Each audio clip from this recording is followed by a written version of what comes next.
Welcome back sa isa na namang video ng Wapax TV. Today is a special day because it's the very first month of my Note 10 Plus. Now, I have to wait for the whole month para maibigay ko sa inyo yung full review and full experience ko sa phone na to. And gusto ko matulungan ng kagaya mo, kagaya mo, kagaya mo, kagaya mo, at kagaya mo na makapag-decide kung ang phone na ito ay para ba sa'yo. Alright, so hindi ko na patatagalin. Let's go ahead and do a full review.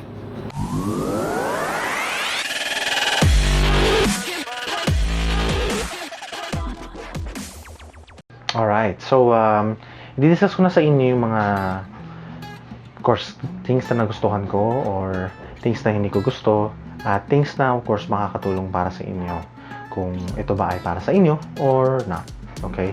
So first of all, I'd list down all the things na gusto ko sa phone because there's actually a lot, and then some of the disadvantage that I don't like about the phone. Now, first of all is yung design. The phone design itself is definitely good. It feels premium like dun sa unboxing namin. Para dun sa mga hindi pa nakanood, by the way, ng unboxing namin, i-check nyo na lang sa description below. Alright? And so yung design, it feels really premium. It feels really, how do I say it? Yung price niya is like put into the design as well dun sa phone. Now, one thing that I noticed, maybe not a major flaw ng ating phone, but I would say it will definitely affect yung experience nyo sa Note 10 Plus. Yung headphone jack.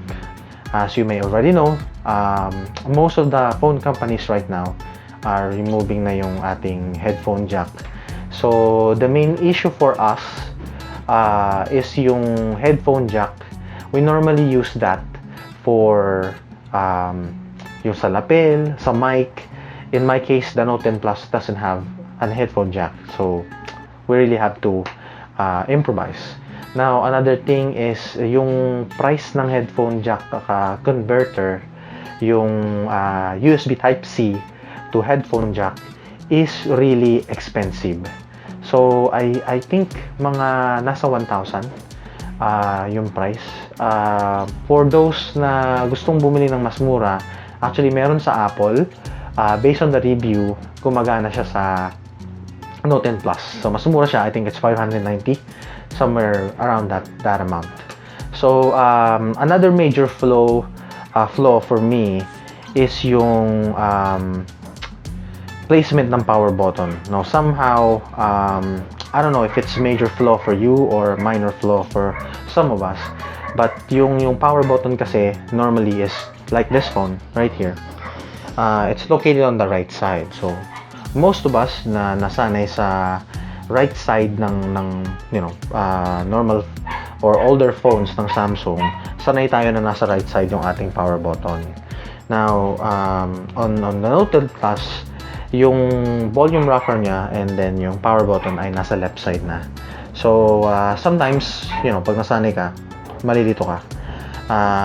Another thing is pag yung papatayin mo si Note 10 Plus, you're gonna need to press yung both volume down button at saka yung power button at the same time para ma-trigger mo yung shutdown or yung restart function.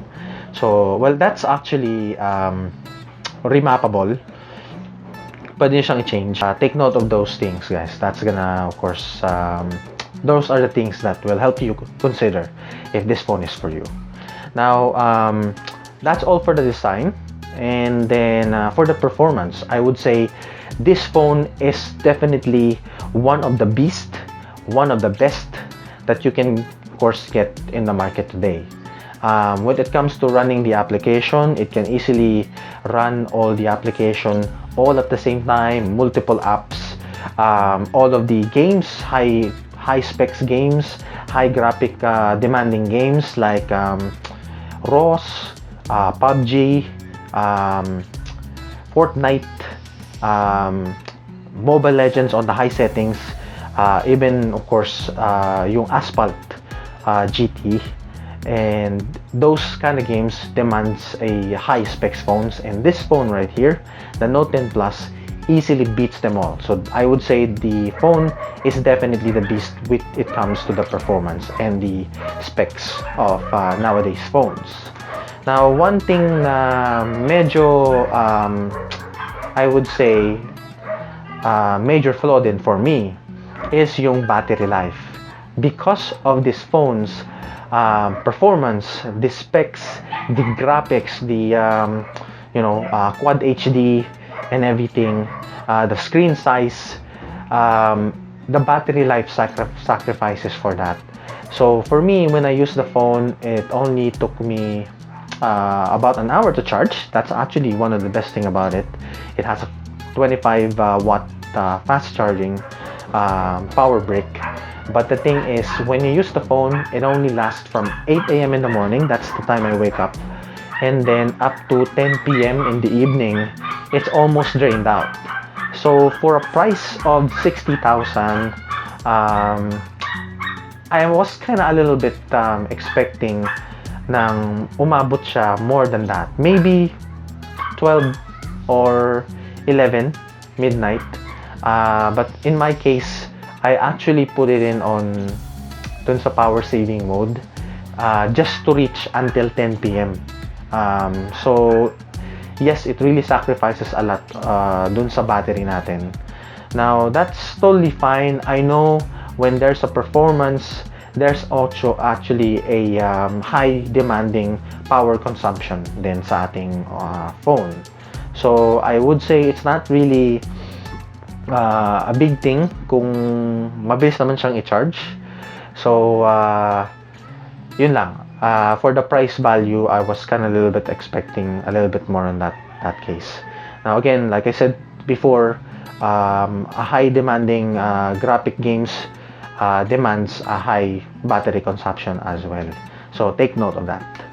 Now, of course, meron din tayong features like camera features na I think masyado ko siyang nagagamit. In my case, masyado namin na-enjoy yung feature ng camera niya dahil one thing for sure, yung aperture niya is very good sa dark lighting and sa resolution ng videos namin. You can see, like this video right now, I'm actually shooting it on my Note 10 Plus. The quality of the video compared to our previous videos is definitely one of the best. Sa pagdating naman sa feature ng camera, there's a lot to explore. We have explored major feature ng lenses namin, which is yung camera lens, wide angle, yung zoom. Let me just show you guys yung videos namin and then yung pictures namin doon sa pagtetest namin ng camera settings.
So on this video, we have tested out yung camera stabilization, and we tried to run to test it.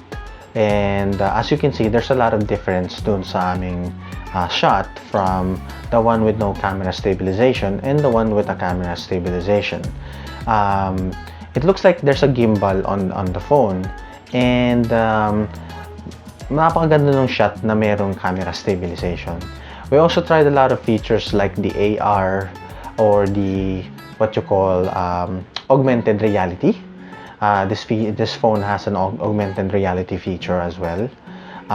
Dun sa camera namin, we also tested out yung live focus. As you can see, it kind of focuses yung background depende sa effect na pinili mo, as well as yung panorama by shooting the whole entire section of Festival Mall. We tried to capture the whole entire portion of that mall, and yes, it actually works really well, as you would expect from this phone. And aside from that, we also have a feature with this S Pen that we actually really like, where you can actually control your camera modes as well as switching from your front camera to your back camera or the rear camera, as well as changing to these modes. So pag malayo yung camera sa'yo, you can actually change it if you're gonna be taking a selfie from far away. Now, one of the best features as well ng phone na gusto ko is yung Smart Select. Now, this kind of feature is basically really helpful for those people who wants to copy text from a website, from a game, or a certain section of a application that, of course, uncopyable. So, pwede mo siyang i-highlight and then convert it into a text, and then, of course, you can actually convert it to a text and send it to somebody or put it on your Word. So that reduces a lot of time if you're going to be copying a lot of text from a picture. And basically, those are the best features that I'd like on this phone, as well as the disadvantages of this phone. Now, the only question now is my verdict on this phone, if this is really for you or not. So for me, like I said dun sa unboxing namin, sa mga hindi pa nakakapanood nun, click nyo na lang dun sa description below. And then, kagaya na sinabi ko dun, this phone actually depends on your preferences. Now, if these features that I've given you are things that you would miss, like the S Pen, the wide angle lens, the specs for your high gaming, as well as some other stuff that I mentioned earlier, if this is something that's really important to you, then this phone is definitely for you. Now, if you're just a normal person who likes to do text messaging, calls, and then do some simple shots just for yourself, not creating videos for a content like this, then maybe this is something that's not gonna be worth it buying, because you're gonna be spending 60,000 on this phone. So with that being said, I really hope I was able to help you decide. So that concludes our video for today, guys. Thank you so much for watching. Sana tulungan ko kayo mag-decide kung ang phone na ito ay para sa inyo or hindi. And kung nagustuhan nyo yung video na to, like, share, and subscribe naman kayo para mas marami pa kaming ma-unbox tulad nito. Alright? Peace out!